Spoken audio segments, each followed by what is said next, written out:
Hello, नमस्कार दोस्तों, मैं विकास चौधरी। आज फिर मैं एक बार आपके सामने हस्तकला का जो पेंडिंग चैप्टर है अपना लेकर, और आज के वीडियो के अंदर आपकी हस्तकला है वो कंप्लीट हो जाएगी। और जो रह जाएगा हस्तकला के अंदर कुछ वन लाइनर जो प्रश्न बनते हैं वो क्वेश्चन आपके पीडीएफ के माध्यम से आपको अवेलेबल करवा दूंगा। ठीक है, तो अभी अपने हस्तकला शुरू करेंगे। और हमारा जो चैनल है ऑनलाइन स्टडी हब, उस चैनल को आप सब्सक्राइब करें, लाइक करें और शेयर करें। उसके अलावा यदि मैं मेरी बात करूं तो भादरा में प्रीत कोचिंग इंस्टीट्यूट है, वहां मैं पढ़ाता हूं। यहां से शुरू करते हैं। अभी देखिए हस्तकला, तो हस्तकला में कल कुछ हो गया था, तो आज अपने हस्तकला के अंदर करेंगे जो सर्वप्रथम अपने नंबर एक बात करते हैं अपने प्रिंट से संबंधित। तो नंबर पहले देखेंगे अपने दाब्बू प्रिंट। कौन सा प्रिंट है? दाब्बू प्रिंट। दाब्बू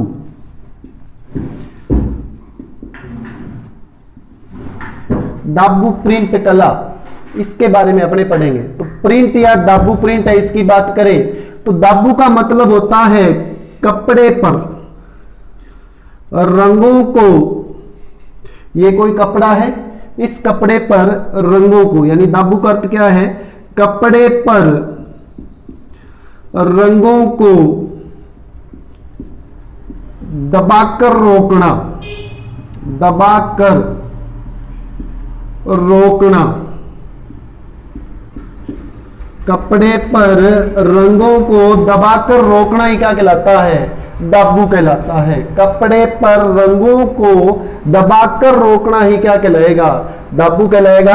अब दाब्बू के अंदर देखें अपने कौन कौन सा है। तो दाब्बू की बात करें तो यहां आएगा अपना नंबर एक, देखिए मोम का दाब्बू। मोम का जो दाब्बू है ये आएगा। दूसरी बात करें तो यहां देखना नंबर दो, गेहूं के बिद्दण का दाब्बू। गेहूं के बिद्दण, बिद्दण यहां बीज को कहेंगे। गेहूं के बिद्दण का दाब्बू, इसे कहते हैं सांगानेरी प्रिंट या सांगानेरी दाब्बू कह सकते हो, सांगानेरी प्रिंट भी कह सकते हो। नंबर तीन है वो है आपका यहां बालू का दाब्बू। बालू का दाब्बू, इनके बारे में पढ़ना है अपने। अब देखिए पढ़ना क्या है, ये हो गया अपना। तो सुनो, दाब्बू होता क्या है? कपड़े पर जो रंग है, रंग को दबाकर रोकना ही क्या कहलाता है? दाब्बू कहलाता है। दाब्बू कई प्रकार के प्रसिद्ध है, जैसे फॉर एग्जांपल बताऊं मोम। तो मानो कपड़े पर यहां लाल रंग करना है, यहां नीला है, यहां मान के चलो आपका पीला हो गया, हरा हो गया, विभिन्न प्रकार के रंग है। ये कपड़े को रंगना है तो क्या करेंगे? जैसे मोम की सहायता से लाल को दबा देंगे तो नीला मिक्सअप नहीं होगा, पीला मिक्सअप नहीं होगा, हरा इसके अंदर मिश्रित नहीं होगा। इतने भाग में कलर किया, इस कलर को मोम की सहायता से दबा दिया तो क्या हो जाएगा? मोम का दाब्बू। जब इसे गेहूं के बीजों में दबा दिया जाता है तो वो क्या कहलाता है? गेहूं के बिद्दण का दाब्बू या सांगानेरी प्रिंट। और तीसरा बालू का दाब्बू, या इसे ही कहते हैं अपने बालू, मिट्टी होती है तो मिट्टी का दाब्बू भी कहते हैं।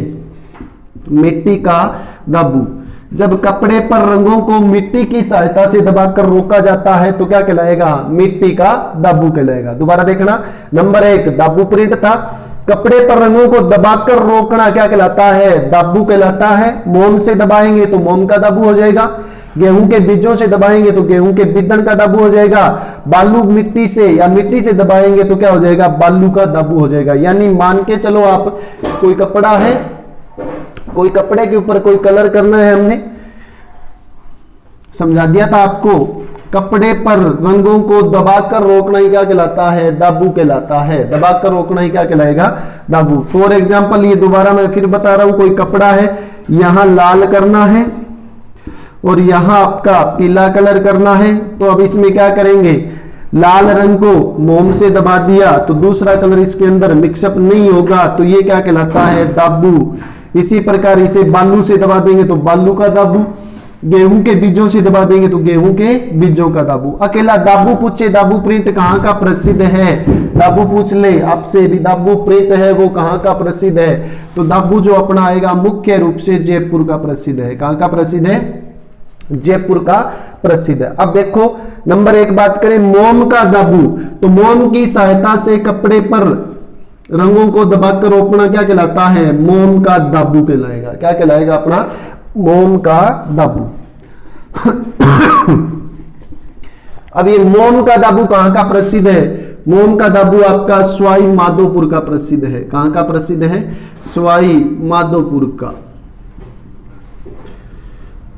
दोबारा लिखने की जरूरत ही नहीं है। गेहूं के बिदन का दाबू कहां का प्रसिद्ध है, अन्य नाम सांगानेरी प्रिंट, तो ये कहां का प्रसिद्ध हो गया आपका, सांगानेर जयपुर का, सांगानेर जयपुर का प्रसिद्ध है। नंबर 3 बालू का दाबू या मिट्टी का दाबू, बै से बालू और बै से बालोत्रा, तो बालोत्रा कहां पड़ता है अपना, बाड़मेर में, बालोत्रा बाड़मेर।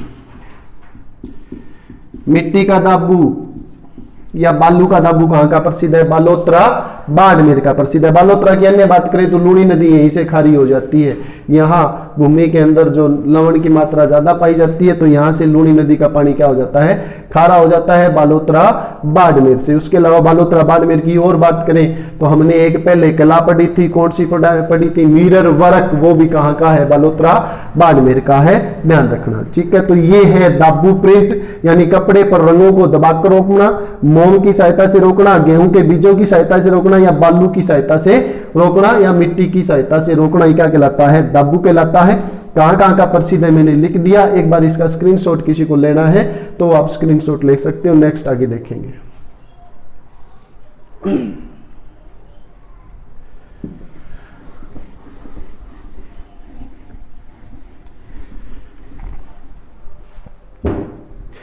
नेक्स्ट 2 प्रिंट आते हैं अपने प्रिंट कला के अंदर ही है। Number 1 Ajrak print,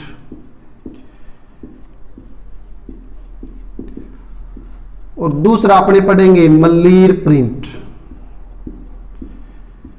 Ajrak print और मल्लीर प्रिंट, अजरक प्रिंट और मल्लीर प्रिंट। अब देखो अजरक प्रिंट है और दूसरा कौन सा है, मल्लीर प्रिंट, ये दोनों ही कहां के प्रसिद्ध हैं, दोनों की बात करें तो बाड़मेर के।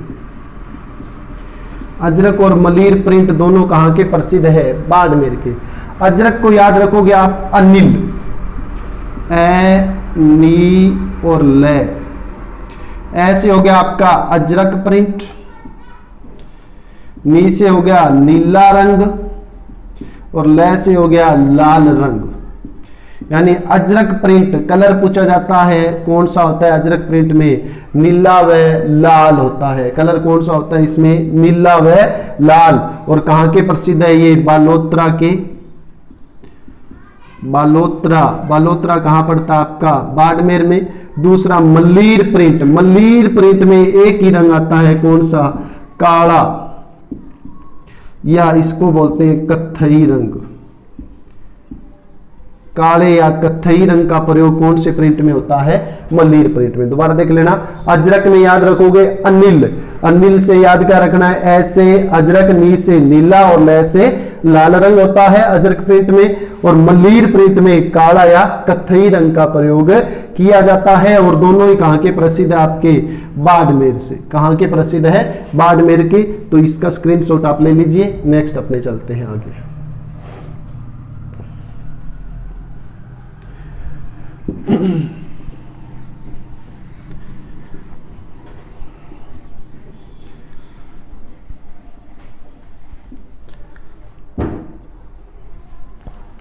इसके अलावा आपका एक आएगा जाजम प्रिंट, जाजम प्रिंट, और एक आएगा बगरू प्रिंट। अब जो बगरू प्रिंट है ये कहां का प्रसिद्ध है, बगरू जयपुर का प्रसिद्ध है, बगरू जयपुर। इसके अंदर कलर कौन सा होता है, इसके अंदर काला व लाल। जाजम जो प्रिंट है, जाजम प्रिंट में कलर की बात करें तो यहां काला, लाल प्लस हरा, काला लाल प्लस क्या होता है, हरा। बगरू प्रिंट, बगरू जयपुर का काला व लाल रंग होता है। जाजम प्रिंट, इसमें क्या रंग कौन सा होता है, काला, लाल व हरे रंग का प्रयोग इसके अंदर किया जाता है। तो इसका स्क्रीनशॉट आप ले लीजिए।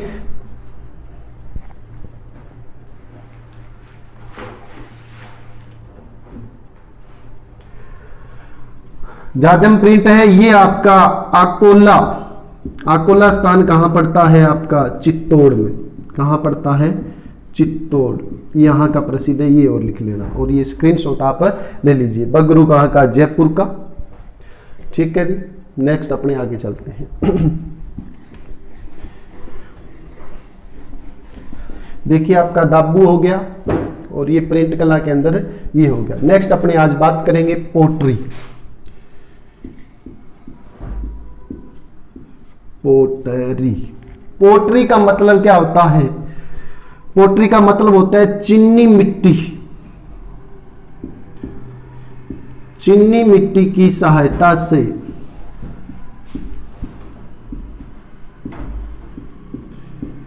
चीनी मिट्टी की सहायता से चीनी मिट्टी की सहायता से बर्तन बनाना, या इसे अपने कहते हैं जैसे फूलदान वगैरह जो होते हैं आपके, जैसे जो अचार रखने वाला एक पोट होता है, यानी पोट का निर्माण करना, गमलों का निर्माण करना, चीनी मिट्टी की सहायता से बर्तन जो बनाना है या फूलदान बनाना है, ये सारा किसके अंदर आता है, पोट्री कला के अंदर। कौन सी मिट्टी होगी इसके अंदर, चीनी मिट्टी होगी। कौन सी मिट्टी होगी, चीनी मिट्टी। अब बात करें पोट्री कला के अंदर प्रसिद्ध है आपकी नंबर 1, देखो 3 पोट्रियां आएगी। पोट्रियां कितनी प्रसिद्ध होगी आपकी, 3। नंबर 1 की बात करें तो ये आपकी रहेगी ब्लू पोट्री। ब्लू मतलब नीला रंग। फिर रहेगी आपकी ब्लैक पोट्री, और ये जो ब्लैक पोट्री या काली पोट्री यानी काला रंग। फिर रहेगी आपकी कागदी पोट्री, कागजी भी कह सकते हो या कागदी भी कह सकते हो, या इसी को कहते हैं डबल कट,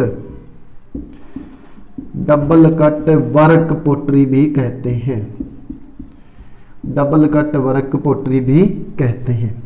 अब इसकी बात करें अपने ब्लू पोट्री या जो पोट्री कला है, ये जो पोट्री है ब्लू पोट्री, तो इसमें देखना ब्लू पोट्री का जन्म कहां हुआ, पर्सिया में। कहां हुआ था इसका जन्म, पर्सिया ईरान में।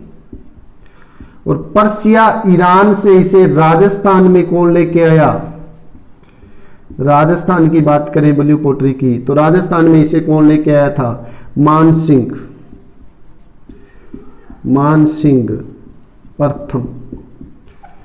अब ब्लू पोट्री है, इसका सर्वाधिक विकास की बात करें या स्वर्ण काल भी आप कह सकते हो, सर्वाधिक विकास या जो स्वर्ण काल है वो किसके काल को मानेंगे, राम सिंह के काल को, स्वाई राम सिंह के काल को। ठीक है, सर्वाधिक विकास या क्या हो गया आपका स्वर्ण काल, किसके काल को मानेंगे, महाराजा राम सिंह के काल को। ब्लू पोट्री कहां की प्रसिद्ध है, तो आपको पता ही है कहां की प्रसिद्ध है, जयपुर की। ब्लू पोट्री कहां की प्रसिद्ध है, जयपुर की। और इसका जो प्रसिद्ध कलाकार है उसकी बात करें, ब्लू पोट्री का प्रसिद्ध कलाकार ये कौन है, भी सभी को पता है, कृपाल सिंह, कृपाल सिंह शेखावत, कृपाल सिंह शेखावत, जिन्हें ब्लू पोट्री का जादूगर कहते हैं। प्रसिद्ध कहां की होगी, जयपुर की। ब्लू पोट्री यानी नीला रंग, रंग कैसा आ जाएगा, नीला रंग है। पर्सिया ईरान की प्रसिद्ध है, सॉरी मूल स्थान है या उद्गम कहां से हुआ था इसका, देखिए उद्गम कहां से हुआ था, तो पर्सिया ईरान से हुआ था। राजस्थान में मानसिंह प्रथम लेकर आया, कौन लेकर आया, मानसिंह प्रथम लेकर आया था। सर्वाधिक विकास या स्वर्ण काल राम सिंह के काल को कहा जाता है। प्रसिद्ध है जयपुर की प्रसिद्ध कलाकार कृपाल सिंह शेखावत। नेक्स्ट रहेगी आपकी ब्लैक पोट्री, तो यहां वही चीनी मिट्टी वाला प्रोग्राम, लेकिन प्रसिद्ध कहां की है ब्लैक पोट्री? कोटा की। कहां की प्रसिद्ध? आपकी कोटा की। फिर आ गया आपकी कागजी पोट्री या डबल कट वर्क पोट्री। इसके अंदर क्या करेंगे? कागज की लुगदी प्लस चीनी मिट्टी, कागज की लुगदी और मिलाएंगे क्या? चीनी मिट्टी, फिर मर्तबान वगैरह बनाएंगे। चीनी मिट्टी, कागज की लुगदी, और ये डबल कट वर्क पोट्री या कागजी पोट्री है, ये आपकी कहां की प्रसिद्ध है? ये देखो अलवर की प्रसिद्ध है। कहां की प्रसिद्ध है? अलवर की। तो दोबारा देख लेना, पोट्री कला की बात करें तो चीनी मिट्टी की सहायता से बर्तन, फूलदान, मर्तबान बनाना क्या कहलाता है? पोट्री कहलाता है। पोट्री कितने प्रकार की है? 3 प्रकार की रहेगी अपनी। कौन कौन सी? ब्लू पोट्री, ब्लैक पोट्री, कागजी पोट्री या कागदी पोट्री या डबल कट वर्क पोट्री। कागजी, कागज की लुगदी प्लस चीनी मिट्टी कहां की प्रसिद्ध रहेगी? अलवर की रहेगी। फिर ब्लैक पोट्री कहां की है? कोटा की है। और उसके बाद में बात करें ब्लू पोट्री, उद्गम स्थान पर्सिया ईरान है। राजस्थान में मानसिंह प्रथम लेकर आया था। सर्वाधिक विकास या स्वर्ण काल महाराजा राम सिंह का काल है। और प्रसिद्ध कहां की है? जयपुर की। प्रसिद्ध कलाकार कौन है? कृपाल सिंह शेखावत, जिसे ब्लू पोट्री का जादूगर भी कहते हैं। तो ये आपका हो गया, तो इसका एक बार स्क्रीनशॉट ले लो। नेक्स्ट आगे चलते हैं।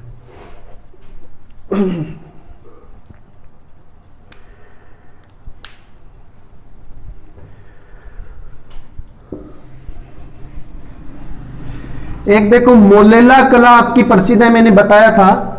तो जो मोलेला गांव है उसका प्राचीन नाम यदि पूछ ले तो जयगढ़ था, भी ध्यान रखना।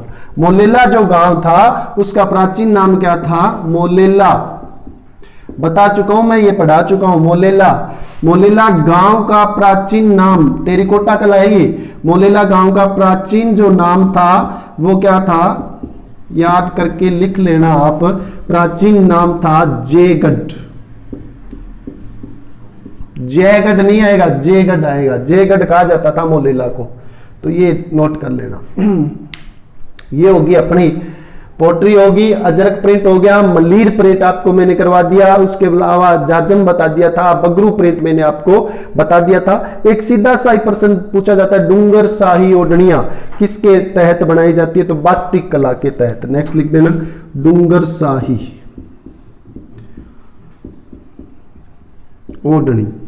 सीधा ही प्रश्न पूछा जाएगा, डूंगर शाही ओढ़नी कौन सी कला के तहत है? डूंगर शाही ओढ़नी बातिक कला।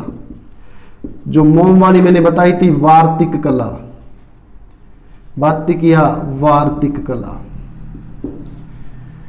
तो ये लिख लेना आप।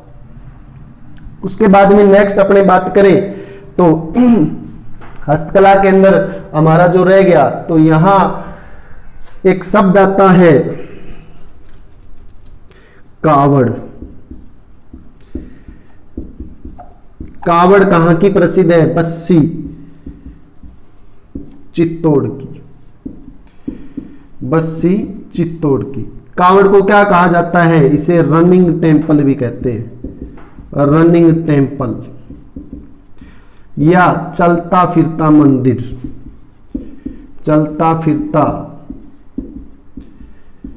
मंदिर प्रसिद्ध मैंने बता ही दिया। कावड़ के जो कलाकार होते हैं या कावड़ को गाने वाले जो होते हैं वो क्या कहलाते हैं? कावड़िए। क्या कहलाएंगे? कावड़िए। और इनकी जाति क्या होती है? भाट जाति से संबंधित होती है। भाट होते हैं। जाति क्या होती है? भाट। एक तो कावड़ आ गया। दूसरा हमारा आएगा देवान या बेवान भी कहते हैं। इसे कहा जाता है मिनिएचर वुड टेम्पल।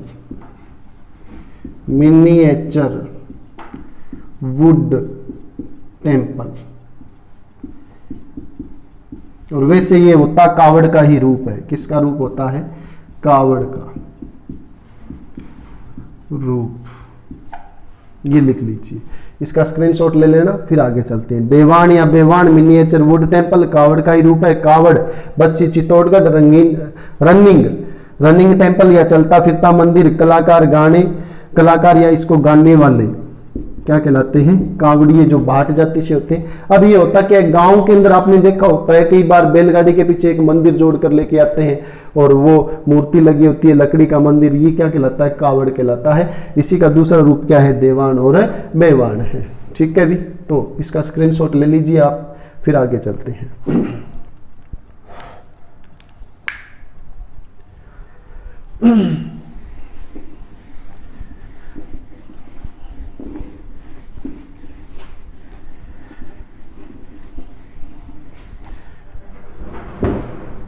अब नेक्स्ट अपने पढ़ेंगे मांडना।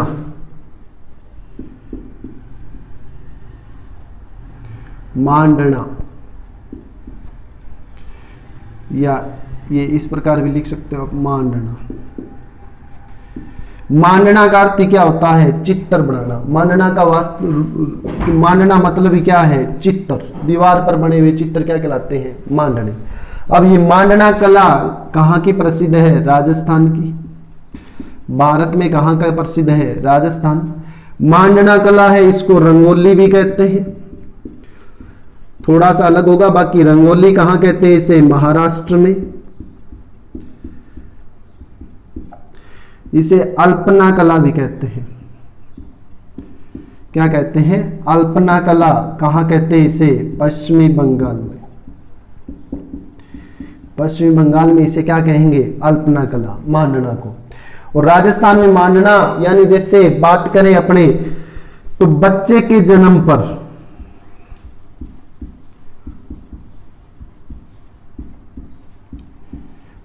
जन्म पर साथिया बनाया जाता है।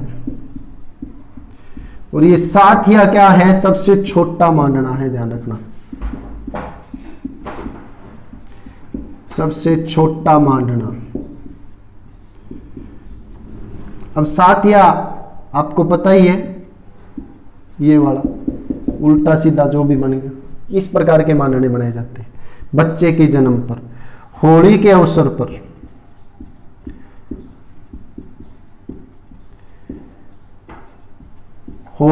पर कौन सा? 4 दिशाओं वाला। 4 दिशाओं वाला मांडना बनाया जाता है।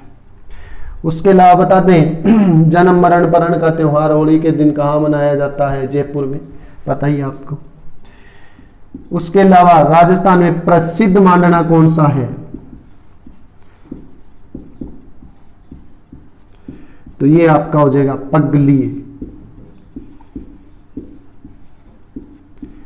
पगलिए जो विभिन्न मांगलिक अवसरों पर बनाए जाते हैं। घरों में आपने देखा होगा, कच्चे घरों के अंदर, घरों के बाहर गोबर की सहायता से साखिया बना दिया जाता है, कलश बना दिया जाता है, कई बार उनके अंदर शीशे वगैरह भी लगा दिए जाते हैं। तो ये क्या है? मांडने हैं। ये क्या है? मांडने हैं। तो मांडना कहाँ का प्रसिद्ध है? राजस्थान का प्रसिद्ध है, मैंने बता दिया। इसे रंगोली महाराष्ट्र में कहते हैं, अल्पना कला पश्चिमी बंगाल में कहते हैं। बच्चे के जन्म पर साथिया जो सबसे छोटा मांडना है। होली के अवसर पर 4 दिशाओं वाला मांडना है। प्रसिद्ध मांडना जिसे पगलिया कहते हैं, रामदेव जी के पगलिए। ये लिख लेना, स्क्रीनशॉट ले लीजिए।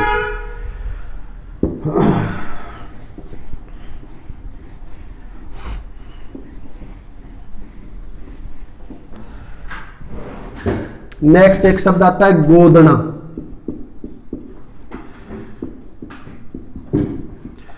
सबसे ज्यादा गोदना कौन सी जाति में प्रचलित है? मीणा। कौन सी जाति में? मीणा। और मीणा जाति में प्रचलित है गोदना।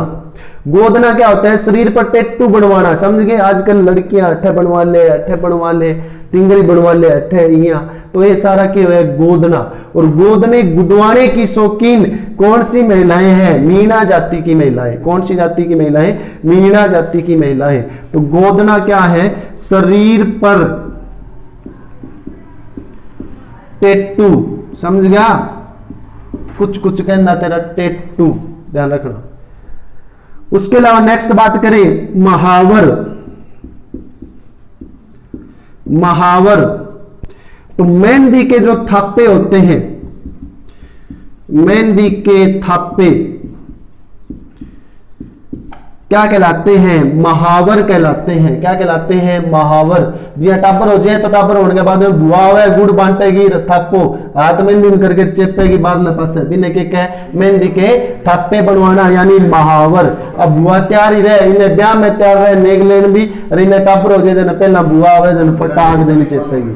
ठीक है, तो मेहंदी महावर, मेहंदी के थापे क्या कहलाते हैं? महावर कहलाते हैं। मेहंदी की बात करें तो सोजत पाली की प्रसिद्ध है, सभी को पता है। मेहंदी कहां की प्रसिद्ध है? सोजत पाली की। मेहंदी प्रसिद्ध कहां की है? सोजत पाली की। और दूसरी बात करें तो मेहंदी यानी लाल सुरख मेहंदी, लाल सुरख, लाली देखड़ में गई जित देखो तित लाल, ध्यान रखना। लाल सुरख मेहंदी ये कहां की प्रसिद्ध है? गिलुंड राजसमंद की। कहां की प्रसिद्ध है? गिलुंड राजसमंद की क्या प्रसिद्ध है? लाल सुरख मेहंदी प्रसिद्ध है। ध्यान रखना कहां की? गिलुंड राजसमंद की। और एक नया प्रश्न जो आपका बनेगा, ध्यान रखना, तो नया प्रश्न क्या है इसके अंदर? यह है कौन सी जाति की महिलाएं मेहंदी नहीं लगाती? तो बिस्सा जाति की महिलाएं। कौन सी जाति की महिलाएं? बिस्सा जाति की जो महिलाएं होती है वो क्या नहीं लगाती? मेहंदी नहीं लगाती। बिस्सा जाति की महिलाएं मेहंदी नहीं लगाती। क्या नहीं लगाती? मेहंदी नहीं लगाती। बिस्सा जाति की महिलाएं मेहंदी नहीं लगाती। तो महावर मेहंदी के थापे प्रसिद्ध सोजत पाली की, लाल सुरख मेहंदी गिलुंड राजसमंद की। बिस्सा जाति की महिलाएं मेहंदी नहीं लगाती। बिस्सा महिला थी, उसने अपने कटे हुए हाथ भेजे थे मेहंदी से रंगे हुए अपने पति को, तभी से बिस्सा जाति में प्रचलित होगी कि मेहंदी नहीं लगाएगी दुल्हन। ध्यान रखना, ठीक है। तो ये आप स्क्रीनशॉट इसका ले लीजिए, फिर आगे चलते हैं।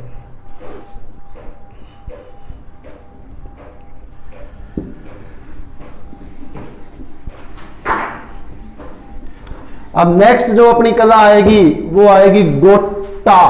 क्या आएगी? गोटा। गोटा ये मूंगफली वाला गोटा भी नहीं है, नारियल वाला भी गोटा नहीं है।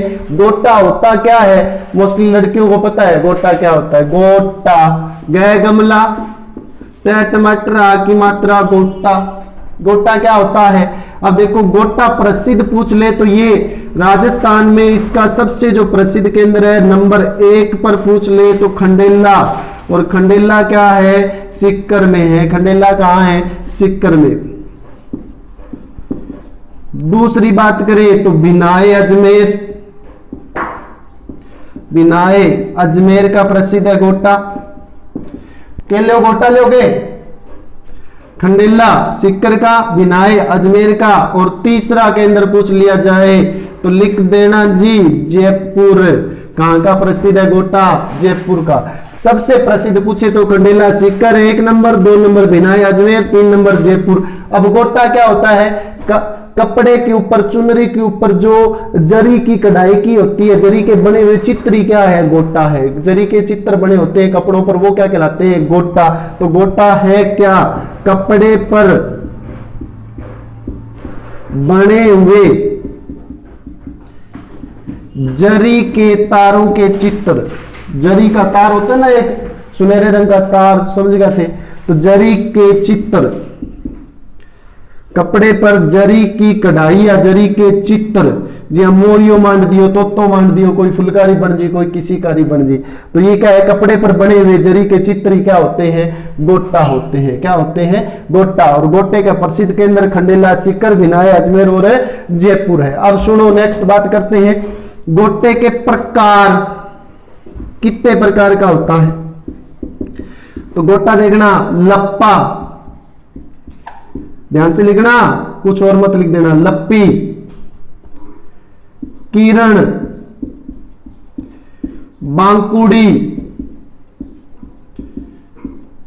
गोखरू। गोखरू एक आभूषण भी है, गोखरू एक खरपतवार भी है, और गोखरू एक गोटे का प्रकार भी है। ध्यान रखना, गोखरू, लप्पा, लप्पी, किरण, बांकुड़ी, गोखरू, झालर, ये क्या है, गोटे के प्रकार है। ये क्या है, गोटे के प्रकार। लप्पा थोड़ा बड़ा चित्र होगा, लप्पी थोड़ा छोटा चित्र होगा। लप्पा, लप्पी, किरण, बांकुड़ी, गोकरू और झालर, ये सारे क्या है, गोटे के प्रकार है। ध्यान रखना। तो सीधा ही प्रश्न पूछ लिया जाता है, लप्पा, लप्पी, किरण, बांकुड़ी, गोकरू, झालर क्या है, गोटे के प्रकार है। अब देखो इसी के अंदर एक शब्द आएगा मुकेश। कपड़े पर छोटी छोटी बिंदियों की कढ़ाई, छोटी छोटी बिंदियों की कढ़ाई क्या कहलाती है, मुकेश कहलाती है। क्या कहलाती है, मुकेश। फिर आएगा धनक। कपड़े पर, अब कई बार ये देखो चुन्नी पर नहीं सादगी, चौकोर, चौकोर बिंदियों की कढ़ाई। कपड़े पर या चुन्नी पर चौकोर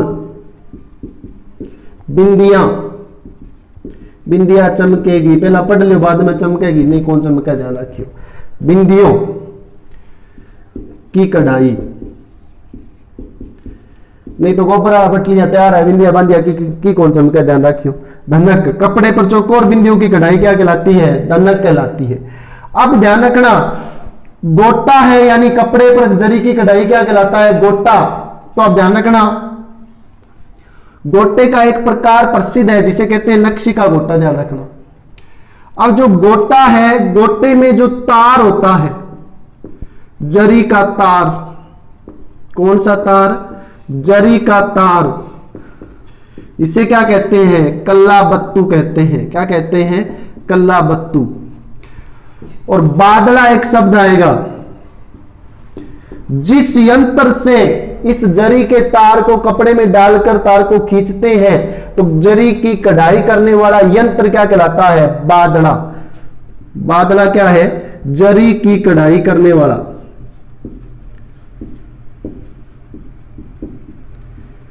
करने वाला यंत्र।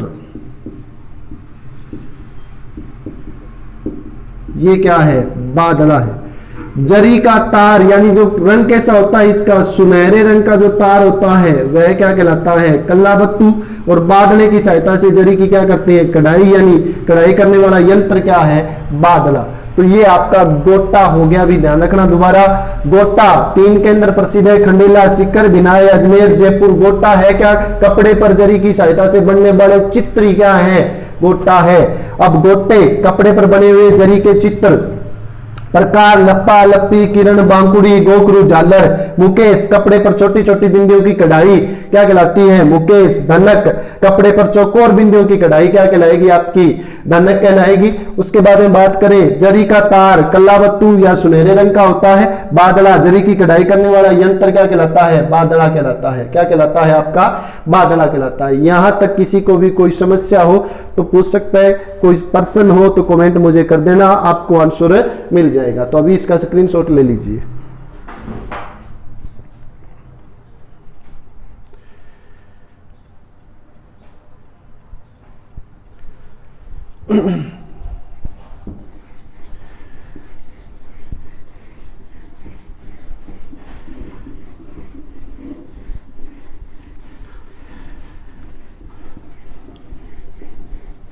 अब हस्तकला से संबंधित कुछ बातें अन्य हैं जो अपने कर लेते हैं। नंबर 1 बात, हस्तकला को प्रोत्साहन देने के लिए, कलाकारों को प्रोत्साहन देने के लिए जवाहर कला केंद्र की स्थापना की गई। और जवाहर कला केंद्र की स्थापना कहां होती है, जयपुर में। कब होती है, अप्रैल 1993 में। ध्यान रखना, जवाहर कला केंद्र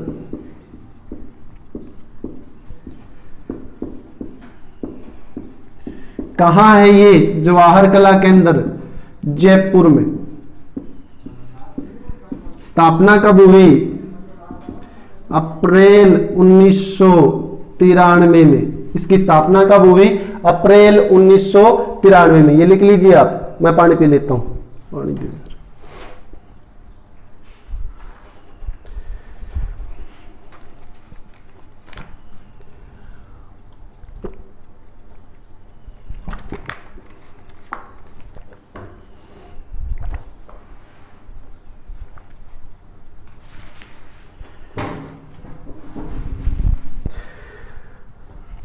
और इसका उद्घाटन जो किया था वो हमारे राष्ट्रपति शंकर दयाल जी ने किया था, राष्ट्रपति थे ये।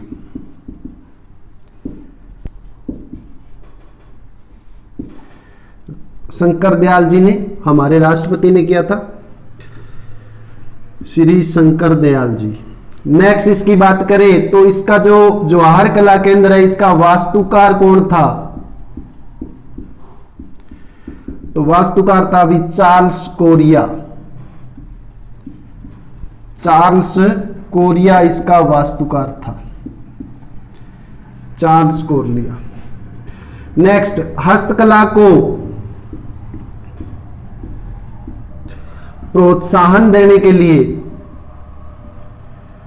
हस्तकला को बढ़ावा देने के लिए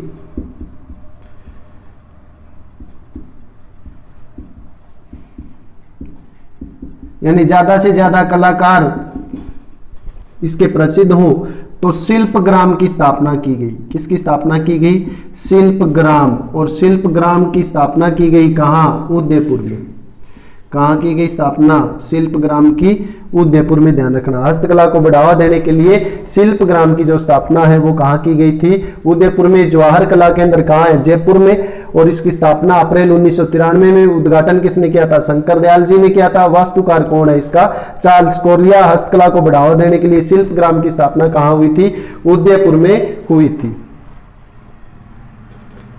नेक्स्ट है आपका, इसके लिए एक राजस्थान राज्य हथकरघा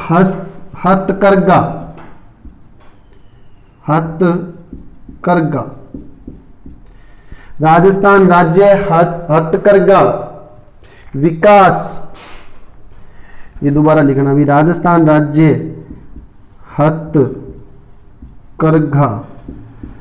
विकास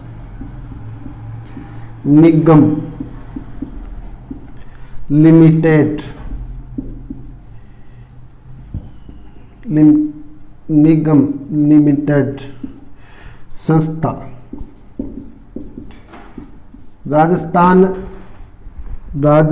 राज्य हथकरघा विकास निगम लिमिटेड जो संस्था है इसकी स्थापना 1984 में हुई। इसकी स्थापना कब हुई थी? 1984 के अंदर। और का 1984। ये आप नोट कर लीजिए, इसका स्क्रीनशॉट लेना है वो ले लीजिए भी। नेक्स्ट अपने आगे चलते हैं।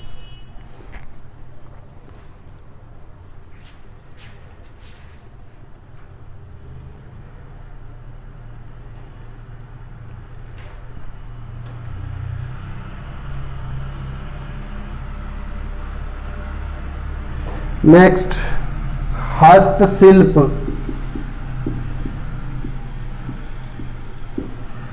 कागज, हाथ से कागज, हस्तशिल्प कागज संस्थान। ये कहां है जहां हाथ से कागज बनाया जाता है? सांगानेर, जयपुर में। सांगानेर। और कहां पड़ता है आपका? जयपुर। सांगानेर कहां पड़ता है? जयपुर में। ये स्क्रीनशॉट आप कंप्लीट ले लो, फिर आगे 2-3 बातें और है वो करेंगे।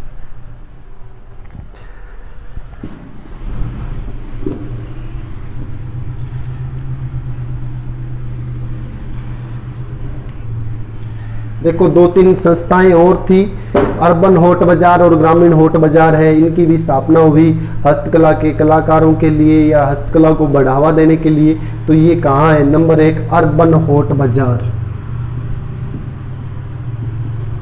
यहाँ हस्तकला, हाथों से बनी हुई वस्तुओं को अंतर्राष्ट्रीय स्तर पर बेचा और खरीदा जाता था। इस प्रकार का प्रोग्राम अर्बन होट बाजार। ये कहाँ? जोधपुर। अर्बन होट बाजार कहाँ है? जोधपुर में। लिख लेना।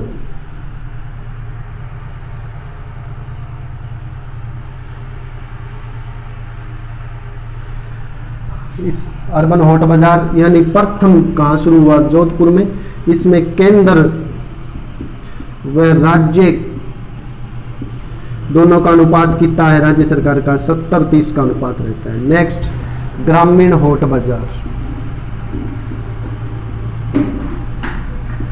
होट बाजार, जो ग्रामीण कलाकार हैं उनको बढ़ावा देने के लिए ग्रामीण होट बाजार की स्थापना हुई। ये राजस्थान के 10 जिलों के अंदर होगी। कितने जिलों में? 10 जिलों में। कितने जिलों में हुई थी? 10 जिलों में। इसमें केंद्र और राज्य की भूमिका कितनी है? केंद्र व राज्य, इसके अंदर रहेगा आपका, केंद्र का रहेगा यहाँ 75 व राज्य का रहेगा 25, 75 व 25। ग्रामीण होट बाजार की स्थापना कितने जिलों में हुई थी? 10 जिलों के अंदर हुई थी। तो ये आपका हस्तकला से संबंधित कुछ बातें आ गई। और नेक्स्ट जो पीडीएफ है वो मैं आपको सेंड कर दूंगा, जैसे शोंगनी नस्वार कहाँ की प्रसिद्ध है, रेडियो कहाँ के प्रसिद्ध है, उन्नी बरड़ी कहाँ की प्रसिद्ध है। तो ये अपने हस्तकला का जो चैप्टर है ये कंप्लीट होता है और ये आप स्क्रीनशॉट ले लीजिए। Thank you very much. Okay, all the best.